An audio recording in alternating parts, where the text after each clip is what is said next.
Good morning. Today, I will be speaking about how my best brings out the best in others. It is a particular honor to be standing before you today, not because I am the first to ever reach this far, but rather because at this very moment, I am living out the dreams that my parents wished they could have had. My grandmother lived in one of the most rural parts of my country and died without ever learning how to read or write a single word. My grandfather saw no other means to life other than chopping or hauling lumber. My mother longed to become a nurse, but due to financial instability was unable to do so. So you see, as I stand here today, it is my obligation to be my best, to be the ray of light that will shine in the abyss of my family's past, not for myself, but for those who came before me and did not have the opportunity to do so. I can vividly reminisce how it felt almost 1 year ago when I had to move 5 hours away from home in order to attain a higher education. I swore that I would have been as strong as a rock, which, frankly, did not happen at all. Shortly after settling in, I found myself desperately calling my mother. "Mommy, I don't like it here. Please let me go home." With a break of silence that was excruciating, I could hear her heart screaming, "Just come home, it's all gonna be okay." But all I heard from her was, "You are there to be your best. I will call you later. I have to work now."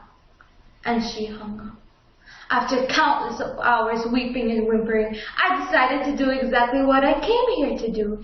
It didn't matter that I was only a village kid. It didn't matter that I was only 16. And it surely did not matter that I was one of the first of my family to ever walk this path. I was prepared to be my best.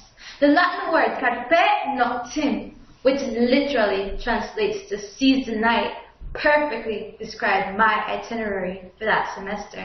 I studied harder than I ever had within my entire life, burning the candles at both ends, and in the midst of it all, proficiently gained my inevitable status as none other than legally blind.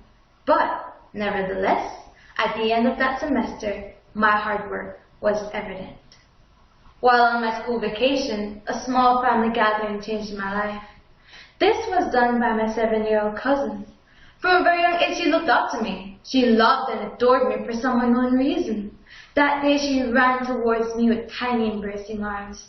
I stooped down when she looked me in the eyes and said, "My mom talks about you a lot.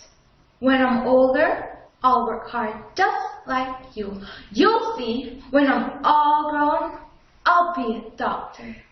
It brought tears to my eyes to see a little girl who had no hopes of a future beyond that of a domestic worker be certain that she has the capability of being amazing.